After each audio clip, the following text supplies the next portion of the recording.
Feels like I need you. Know that I'll deceive you. It's just a matter of time. Masochist I tend to pretend to befriend you. Hello everybody, I am Hoardergamer, and just a quick announcement.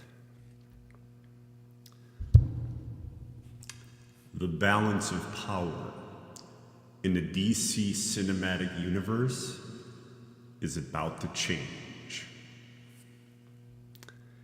So, one of the fun things about doing a live show and not something that is recorded and edited and everything is I can get like news minutes before the show starts, such as it sounds like the old DC cinematic universe is imploding.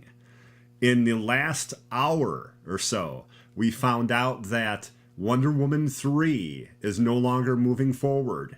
And now it's possible that Henry Cavill is no longer coming back as Superman. Also, next week, apparently James Gunn and I believe it's Peter Safran are going to be meeting with Zaslav and basically give their idea of where the DC Cinematic Universe should be headed. So they're going to give their presentation next week. So, yeah, it's pretty wild.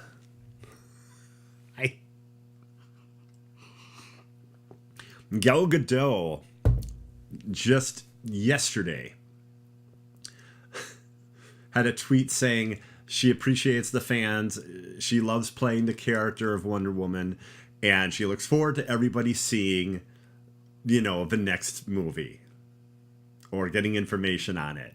And then today, not moving ahead with Wonder Woman 3. Now that could mean they have a new idea for it, and they just do not want Patty Jenkins, because a lot of people didn't like Wonder Woman 1984. I liked elements of it, but I thought it was nowhere near as good as the first one. Misplaced, how you doing? Yeah, I thought it was nowhere near as good as the first one, 1984. But, this is a lot of speculation. We don't have a lot of details at this point, so I figured I just had to bring up the whole DC cinematic thing.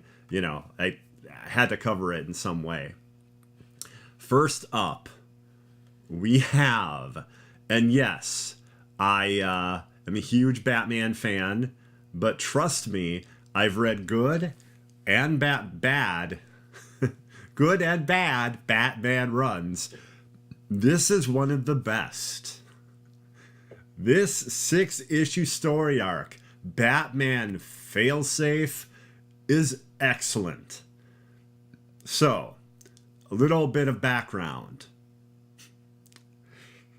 Batman had an alternate personality called Zur-En-Arr. Now, this is where it gets wild, okay? This alternate personality... Hey, Doom, how you doing? It was the last words Thomas Wayne said to a young Bruce Wayne. What he says is, Zorro would have ended up in Arkham 2. This is because Bruce and Thomas and, Bruce's mother, they went to see Zorro. That was the movie that they went to see when the terrible, loss of his parents happens. So his psyche remembered the part that is Zorro in Arkham. Zorro in Arkham. Zur-En-Arr. Zur-En-Arr. And that became an alternate freaking Batman. One second here. Oh my gosh, hold on here. Thank you, Doom. Thank you very much, Doom. Was not expecting that. Was not expecting that. Okay, so Zur-En-Arr was an alternate personality of Batman. And one of the reasons he uses this personality is so he can create something that could take him down.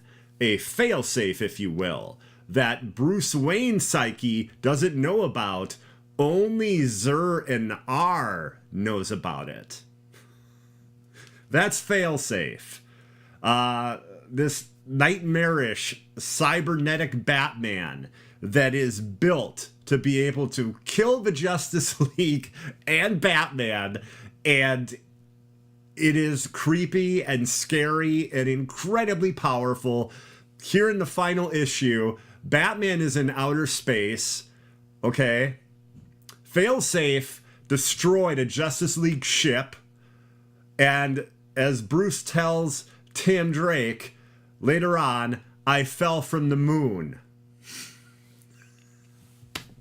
The first 4 pages of the book are Batman descending back into Earth's atmosphere, okay?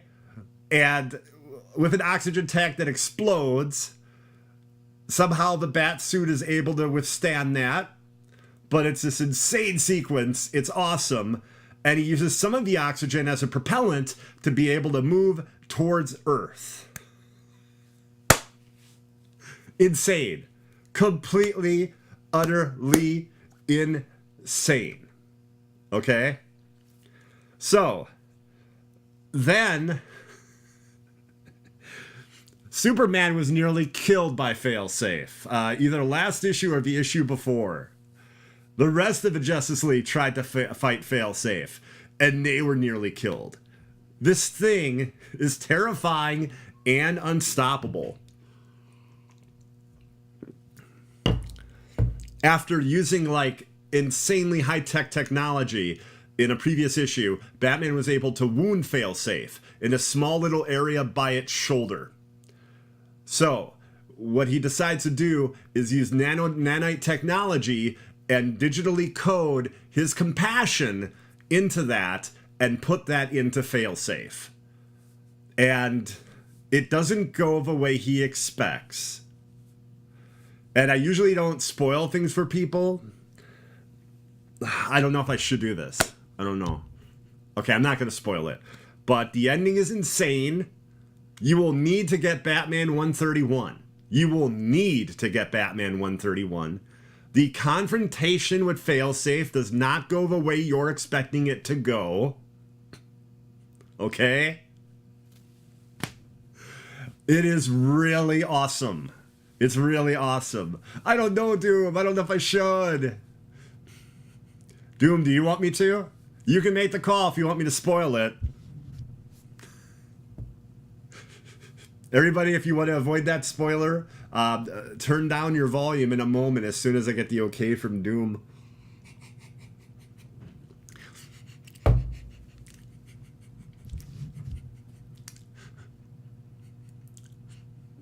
It's on your head, Doom. Failsafe kills Batman. I kid you not. Atomizes him. Tim Drake in tears. And in some way, Batman in this weird crime-filled alternate world, and we don't know how or why. But there's not even a body. Failsafe lets loose with this insanely powerful beam, like the most powerful shot you've seen from Captain Marvel. Bye-bye Batman. I don't even know how... I'm not sure what happened. I mean, it's possible Failsafe, instead of killing Batman, was meant to send him somewhere, but I don't know. I have no idea. It was amazing, though. This 6-issue run of Batman is one of the best runs of Batman I have read. Failsafe is one of the scariest and most intense and powerful adversaries Batman has faced. And the writer Chip Zdarsky said he wanted an enemy as smart as Batman and as strong as Batman. And that's what failsafe is, but without the compassion, which made him terrifying.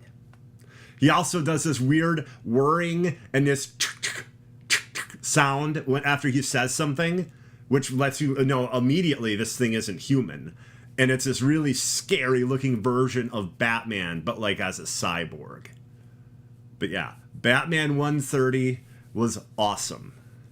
I highly recommend this run. I know there's a trade coming out in, I think, February. I could be wrong about that date. I apologize. But yeah, this is an excellent 6-issue run of Batman. And Chip Zdarsky has planned to do quite a bit more. So that's something to be really excited about, let me say. Okay. I'm going to send Batman to either Oblivion or this odd old school comic book crime world. So, okay. That was our first comic book review, everybody. And we got another comic book review coming up. We got 2 today. But right now, we're going to talk about games. Video games. Has anyone played Midnight Suns yet? If you have not, it is amazing. If you are a Marvel comic book fan, it is constant Easter eggs and just fantastic moments and just like endearing characters. It's really good. It is a really good game. I feel there could have been a conversation of it being on Game of the Year lists. Unfortunately, it came out December 2nd. If it came out in October, I think that'd be a conversation a lot of different sources like IGN and the Game Awards would be having. But it came out December 2nd. Gil Herm, how do you like it? I upped the difficulty on it last night, which may not have been the best idea. It was my first failure at a mission. And I tried it again, and I did get through it. Now, they were really smart when they made this game. The game is constantly doing autosaves. So, if you screw up something, there's an autosave. That's really good. I'm not sure if there's multiple saves yet. I haven't seen that.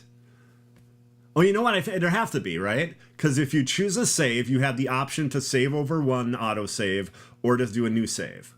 So yeah, there must be multiple saves. Gonna start it tomorrow. Awesome. Very cool, Doom. I'll be there for some of that stream.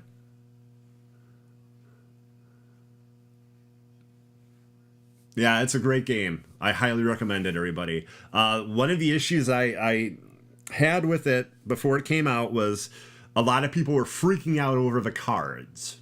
Okay? The cards are awesome in that every single experience you have in combat is unique. Let me explain that. Each hero, and you have up to 3 in your party, has 8 cards, and will always have 8. I don't think you can go in with less on a hero. So you have a total of 24 cards. It deals, I think it's 6 or 7, I can't remember, at a time. So you get a chance of getting the cards you want. Certain cards you really like, you could have doubles of. You can also upgrade cards. It's really neat. And if you're a big fan of these characters, it's really awesome. It's like they got Winds of Watum for Doctor Strange, as well as the Orb of Agamotto. Orb of Agamotto gives you a 4th card play, which is amazing. You start with 3 card plays each round normally. Yeah, it's really good. It's really good. And it really only takes a few hours to understand it. And you'll get better and better, and they'll slowly introduce new villains that have new abilities and everything. Unless you raise the difficulty. Then side missions, as I found out, will have new enemies, new enemy attacks you're not prepared for, and they will annihilate you. Like, these are things I haven't even seen in the story yet. So, yeah, I don't know. I don't know if I'm going to keep the difficulty increased or not yet. Also, Gotham Knights. I'm very happy with Gotham Knights. I got, I think, to level 15 or 16 of the Heroic Assault, and I played with Hero Mentor. I also played a bit with Boxley Chateau, and we'll be playing more, definitely. And MNN. MNN. Not Eminem, not the rapper. MNN. Only problem that is most of my missions end with 1 star. I have had 1 or 2 stars, yes. But I'm usually thrilled that I got through it at all. Like, there are times, like, I really have to understand the whole knockback thing. Because I always think, like, it'll hit. It's gonna hit. But unless you get that little, like, ball at the end of the line for knockback, with like a burst or whatever animation, not an animation, but like picture, it's not going to. So I'll like knock back somebody, which in most cases doesn't even hurt them, the knockback itself, and then they'll be just short of hitting one of their buddies. And I'll be like, well, that's not good. Also, if you like Ghost Rider in this game, Robbie Reyes, who's awesome, if you like him in this game, he has, I believe it's Hell Ride. And that's where he actually gets on top of his car and mows down, it's at least 3 enemies, I believe. 2 or 3, depending if you upgrade the card. Once you use it, you're basically discarding all cards in your hand.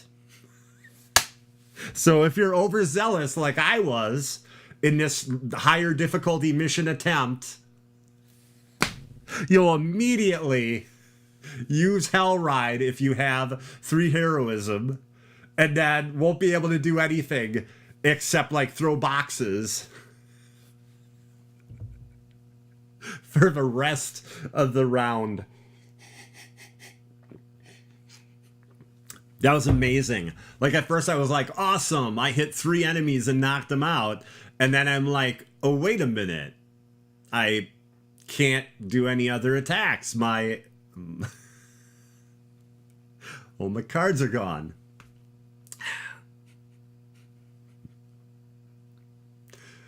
Oh man.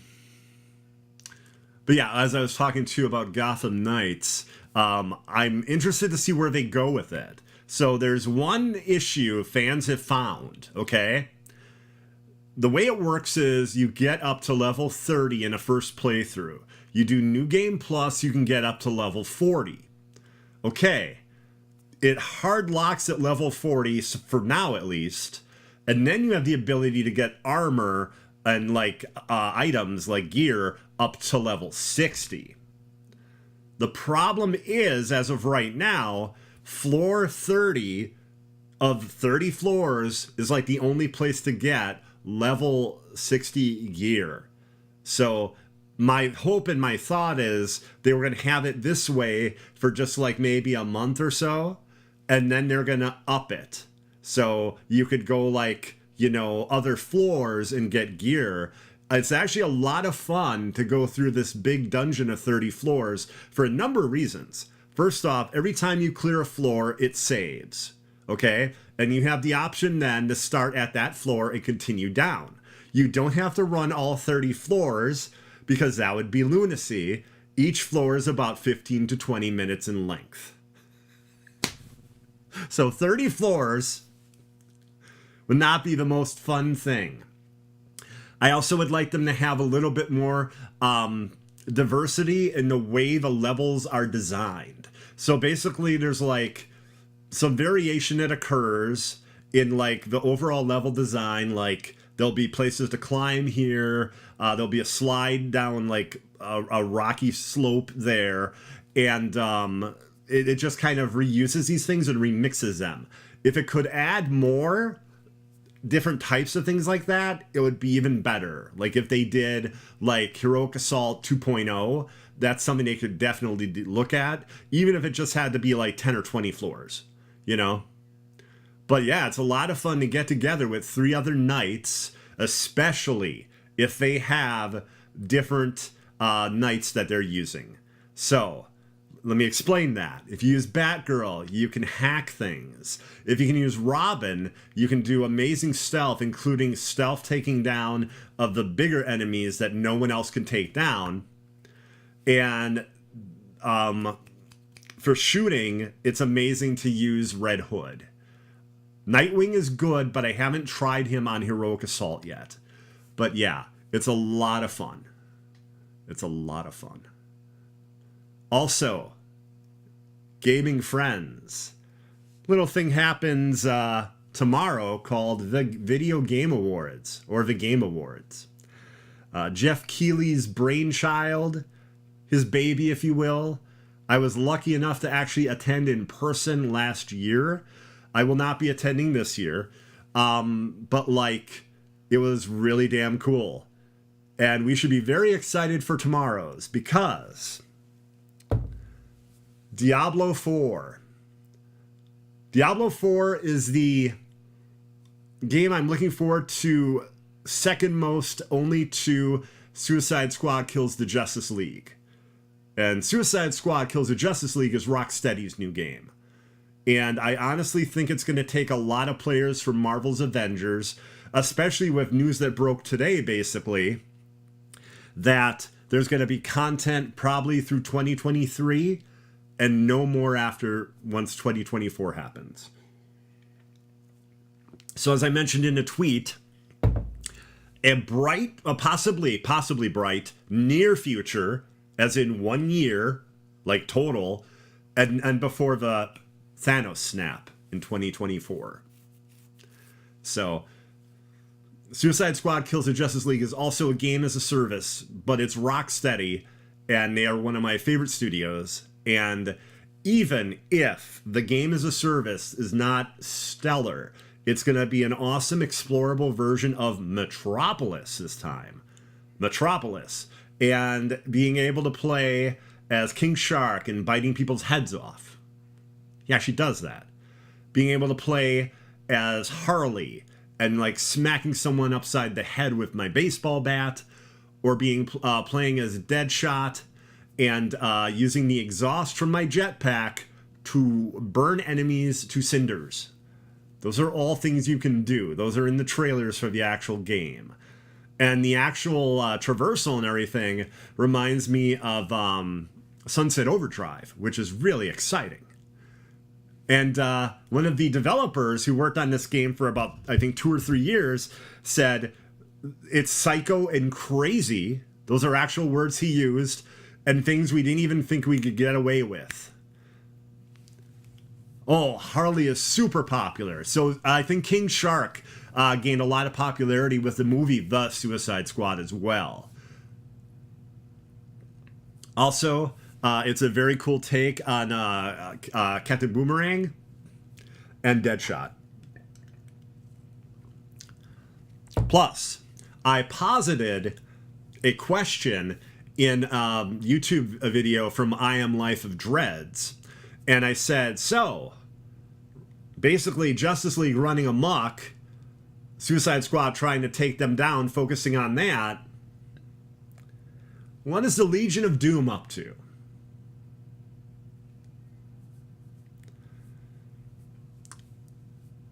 Imagine the awesome villains we could face. Because some members of the Legion of Doom would probably be on what we think is Brainiac's side. I still think it could end up being Starro, to be honest with you. It's just I have a whole idea that, because Brainiac's ship has a menagerie, all these creatures and everything. And when we see the crashed Brainiac ship, that Starro could have been aboard it as one of the parts of the menagerie. So part of me was thinking that's what was going on, not actually Brainiac. But regardless, if it's Brainiac or not, some villains would side with the bad guy, some would go against them. It'll be really interesting to see what sides the different, members of the Legion of Doom take. Captain Boomerang is pretty much his son from the comics. Ah, okay. Thank you for that, Doom. Actually, I don't know that much about that character. Yeah, but I think that's going to be really exciting. And Diablo 4, like I mentioned a few minutes ago, pre-orders are supposed to go live during the Game Awards tomorrow. Supposedly some big announcement, possibly a early access that could happen as early as February. The game date may have leaked yesterday as being, I believe it's June 23rd. I'd have to check that date, but June is what it looks like right now for the actual release of Diablo 4. It's going to be amazing when that game comes out. So the campaign alone is going to be over 50 hours, which is like 3 times the length of Diablo 3. It's going to have tons of story. We know this because a number of big influencers and content creators for Diablo had videos that went live today, like IGN, GameSpot, Riker, Sladra. They all had videos that went live with different information. And what's really neat about this game is it doesn't force you to go through the story campaign if you don't want to. There's also a massive open world that you can play with other people and defeat monsters and stuff. Or you can be like, I'm going to do the story and just do dungeons with my own character and that's it. It's up to you. You get all these things you can do. Plus there's going to be PvP in specific areas of the overworld. So, yeah, it was really exciting hearing about things like strongholds, and I think they call them whispers, which are like the replacement of bounties in Diablo 3. It sounds like a massive amount of game, and you decide what you want to do when. Even to the point of moving to a different region in the game before the story wants you to. And the story sort of just lets you do that. Like, I'm not sure exactly how that works, how they juggle things around and stuff. Plus, once you beat the campaign once, you never have to beat the campaign again in order to do any of the other content, such as seasons and things like that.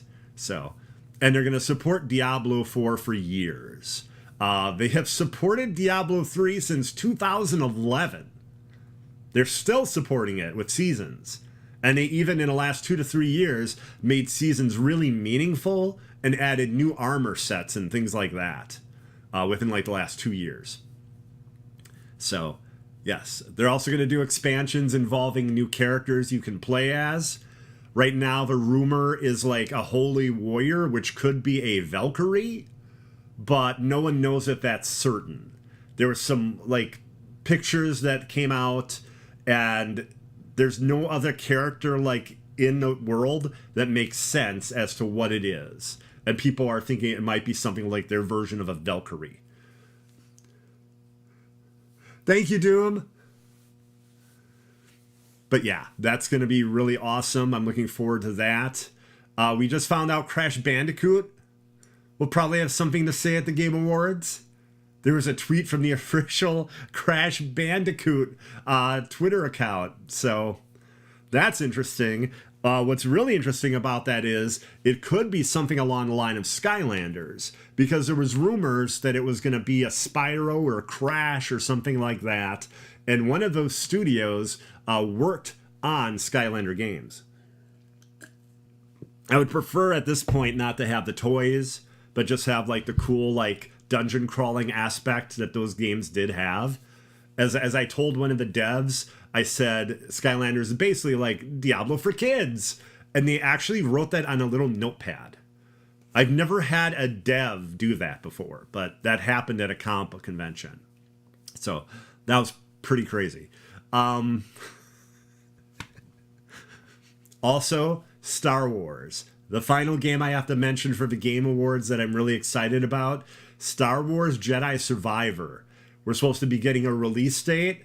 Actually, no, I'm sorry. We have the release date already. I think it's like March. I think it was official. It's like March already for this game. And if you play Jedi Fallen Order, not only is that a great action game and a bit like a Dark Souls light, as well, it's one of the best Star Wars games ever made. So everyone should be really excited for Star Wars Jedi Survivor. I know I am. That's going to be really great. Oh yeah, if you've played If you played Star Wars Fallen Jedi, did I script the name? I might have scripted it. Oh well. Anyway, Jedi Fallen Order. It's amazing. It's just awesome. The performances are great. The graphics are awesome and beautiful, and the combat is fantastic. Like there, I know you could kind of like quibble a little bit about like some of the mechanics of the jumping and stuff in certain areas, not feeling like 100%, but otherwise it's a really good game, and there's no reason to think that this sequel won't be at that level, if not even better, especially taking advantage of next gen consoles. I don't know, is it previous and next and current gen or not? Next gen being current gen right now, but so I don't know if it's current gen and previous. I'm not sure if it's both, but we should find out tomorrow.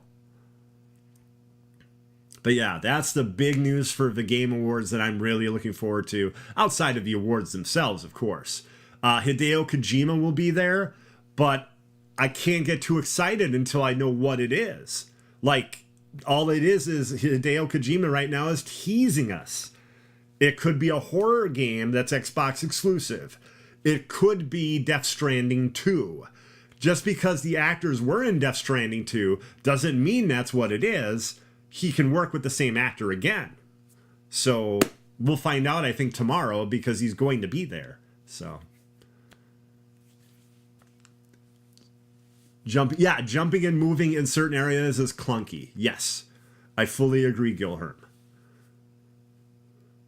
Okay, so I think we have had a lot of excellent video game talk, and and definitely including comic book related video games, which make complete sense to this show. One of the main reasons I covered Diablo 4 is because there's so many of us Marvel's Avengers streamers and fans that are really looking forward to this. And we're not just looking to jump on a bandwagon. I've played Diablo 3 for, 7 years? Only on console, though. Otherwise, it would have been like since 2011. But I started playing in like 2014, I think it was, or 2013, when it came to Xbox 360. Okay. 1 second here. Let me set up some toying around. We're going to toy around a bit. And we're going to start with the X-Men. Gambit, Banshee. Oh, I'm sorry. Marvel's Banshee, and Psylocke. You get that cool effect of the kinetic energy of Gambit with the cards being thrown at you. I like that a lot. You get, I think he has a bow staff. I'm not exactly sure if that's what it's called. And then you get 2 heads with Banshee, because 2 heads are better than one. One of them is him screaming, and the other one is him just like, everyday Banshee. And then Psylocke has the energy bursts to her hands right there that are removable. So this set is going for $77.99. At 1 p.m. At 12 p.m. Central tomorrow. So this is the first of 2 sets going on sale. So old school X-Men outfits here, and I think these are pretty great sculpts. The price makes sense if you're looking at 3 6-inch figures with accessories. At this point, you're looking at roughly $24.99 for an action figure. Now, with a lot of the stuff, you could wait and probably get a sale price on it. And this is just the first part, everybody. Next up, there's this set. So these both come out tomorrow at the same time. Storm has her awesome lightning. Forge looks really cool. That leg there and everything. A lot of nice detail. That gun is fantastic too. And Jubilee has her energy attack, as well as a head with sunglasses and a head without sunglasses where she's blowing bubbles. So Again, $77.99, and these go on sale tomorrow. And at noon, it's going to be, I believe it's Hasbro Pulse, but I believe these are not separate to just the fans. I believe these are going to be available on other sites, I think, from what I've heard. But yeah, I think these look really cool. For me, it's difficult, though, because I'd want the Jubilee, I'd want the Storm, I'd want the Gambit. Let's see, there was another character in that other series. What was it? Oh, anyway, it just Forge is a character I don't know that well. I knew him from the 1990s cartoon series and everything, but I like those other characters more. I've read more of them. I know them better than Forge. But yeah, I think these are really nice figures. If you're a big fan of X-Men, I think they're great. Again, though, a lot of fans are like, they already have versions of some of these figures and they're holding back. So, you know, keep in mind they could have these on sale. And our final toy of the week is a pricey one. Jennifer Walters is not in Marvel's Avengers yet, but Jennifer Walters can be in your home at 14 inches of height. She-Hulk. This is a Hot Toys She-Hulk with what they call a new designed muscular body. And it actually looks a lot like her, almost like exactly like her from the new Disney Plus series. And she also has these rolling eyeballs, separate rolling eyeballs. So because of that, they can't do multiple heads.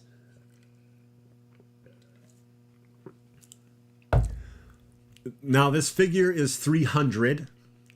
I do not plan on getting it. I think it looks cool.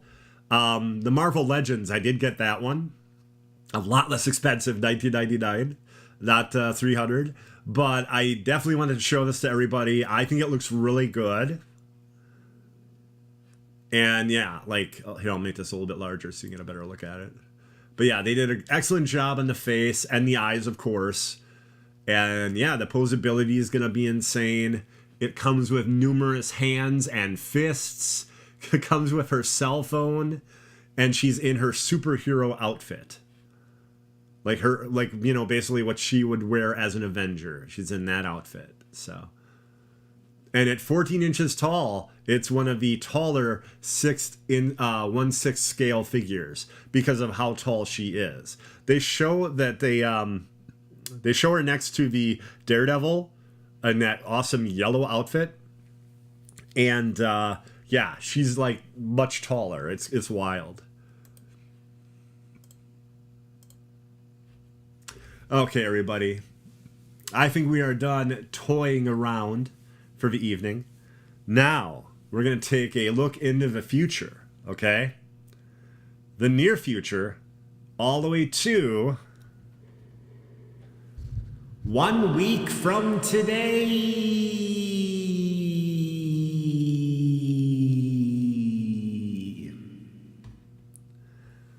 We got some really cool comics here, and we have a huge heavy hitter at the end.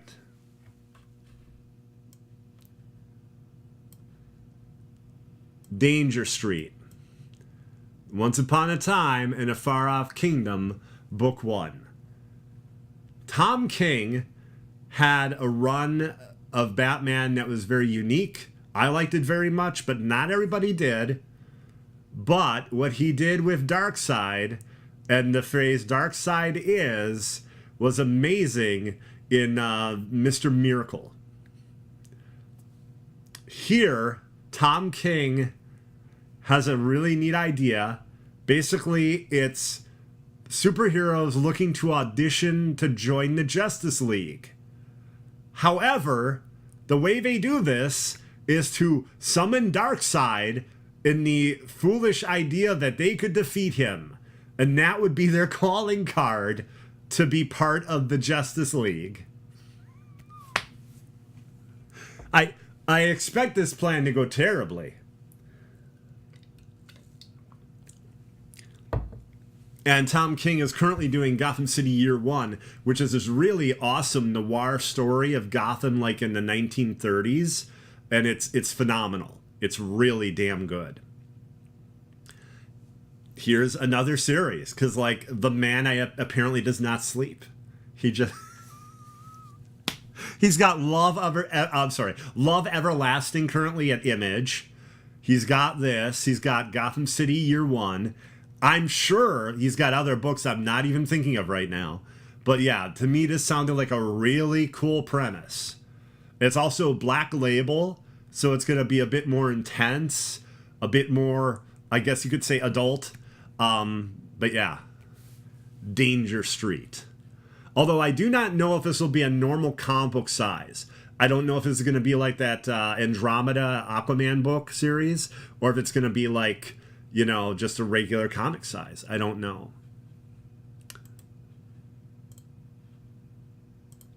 Next up, from Image Comics, we have Nightclub. I like the concept of this a lot. And it's Mark Miller. Okay? Mr. Kick-Ass himself. Well, basically, these teenagers become vampires, and they're like, do we become vampires and just like feed on people and like do the normal like cliche vampire thing? No, we become superheroes that fight crime at night in luchadora masks. I was like, this is really neat, and I love the title Nightclub, and Mark Miller can be amazing. So this could be really cool. This is issue 1, and this comes out next week. Nightclub.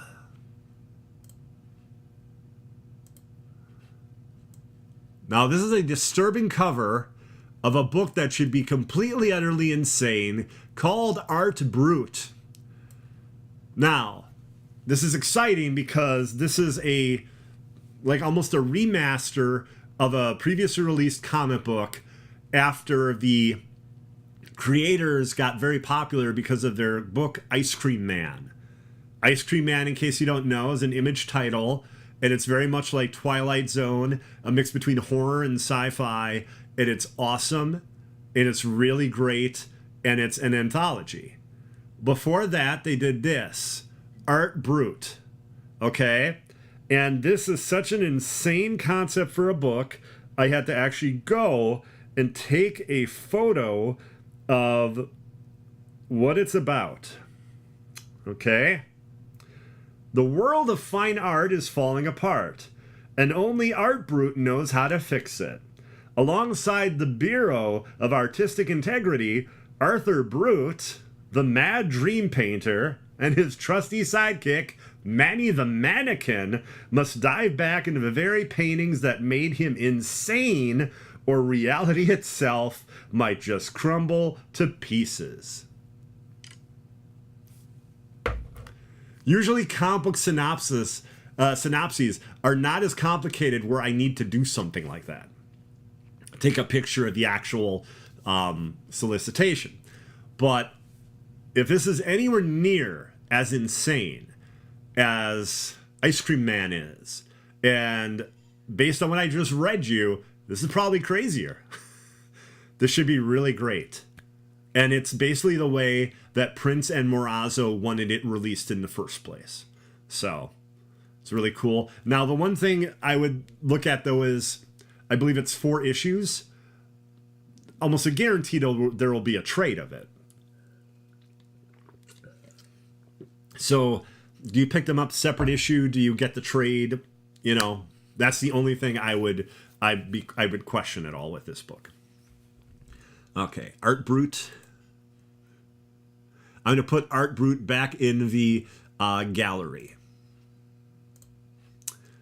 This is the book that will be extremely popular next week. Batman Spawn by Todd McFarlane and Greg Capullo. Okay? It was like, I want to say nearly 20 years ago or so, that there was Batman Spawn and Spawn Batman. There were two separate one-shots that came out. One from DC Comics, one from Image Comics. Now, this one is coming out between, I believe it's DC, even though there's a spawn and a bat symbol. But like, yeah, this is going to be awesome artwork. Greg Capullo's great. Tom McFarlane's great too, don't get me wrong. Story by McFarlane, art by Capullo. This could be awesome. Some things from Spawn aren't amazing, but I think this will be a really cool book, and it's a one-shot, so it's not like you have a massive commitment. I think it's going to be like $6.99, but it's I think also like bound, like not like a normal issue of a comic. Probably more like the usual Black Label releases, but I don't know if they'll be oversized like that. But yeah, this book here is going to be super popular next week. I'm looking forward to it. I think it'll be really cool. They also, about a month or two ago, released Batman Spawn and Spawn Batman in a rather affordable hardcover. I think it's like $19.95, and it's both of those one-shots in a hardcover. So if you need to catch up on that, definitely do that. For me, I recall Spawn Batman being better than Batman Spawn.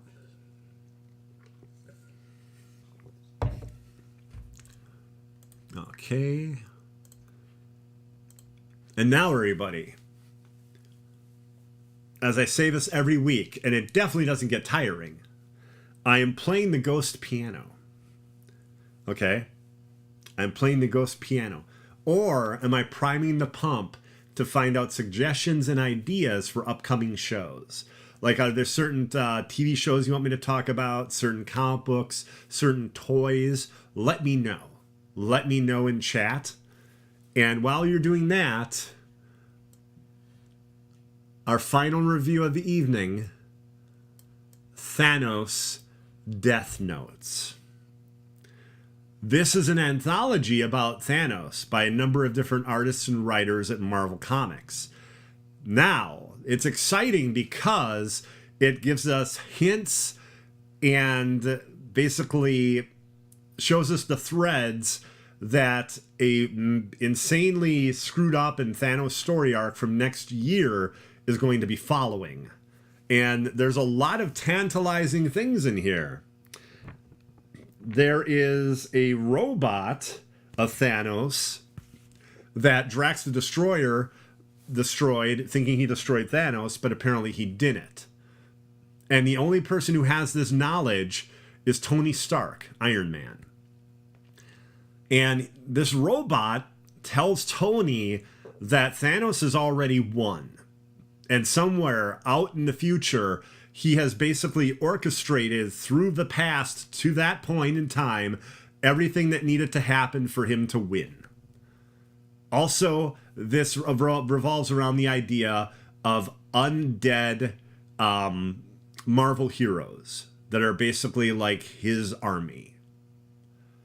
So, yeah, pretty crazy, pretty crazy. And the entire thing is basically bookended by Thor and Hugin and Mugen, his ravens, looking for information on Thanos and actually like going to, I believe, the lab where Thanos' father was.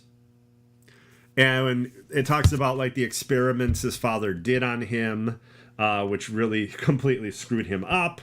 And then he's basically looking through the files, but it's not like boring because you're going through the different stories here. So there's this robot, and the robot says, this robot of Thanos, if you destroy me, I will destroy everyone you love and everyone you hold dear, and I will destroy you. Because the real Thanos is in the future and already won. Okay? Tony decides not to destroy it, but he does take its head off. It could be this robot having a foothold in the current time is what allows Thanos to do what he does in the past. Tony not destroying it could have been a very, very bad move. Then we have Corella. the love of Thanos' life before he became known as like the Mad Titan. And this interesting story where Death is talking to Thanos and saying like, love is an important thing, and you can both love your memory of Corella and me. Because Thanos is in love with Death. The Mad Titan Thanos is in love with Death. And Corella, her spirit is like freaked out because she's like, the lesson you've learned, Thanos, is not the one I wanted you to learn.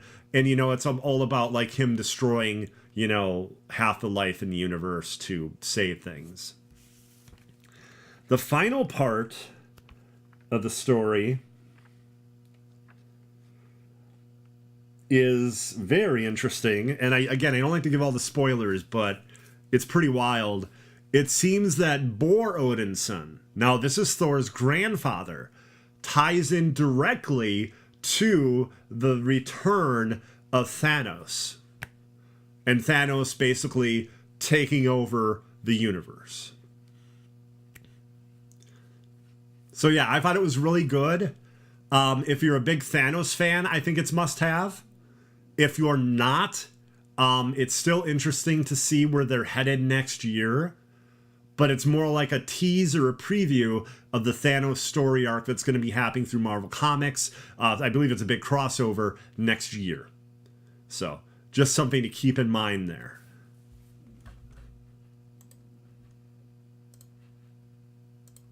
Now, do we have any suggestions? Any TV shows, comic books, movies, things that are like possible, hopefully like comic book related that you'd like me to talk about in future episodes?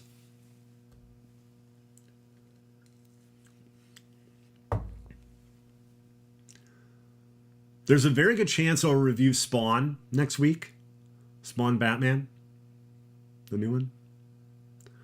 I'd say there's a really good chance. It depends on how big that one shot is. If it's too big, then maybe not, but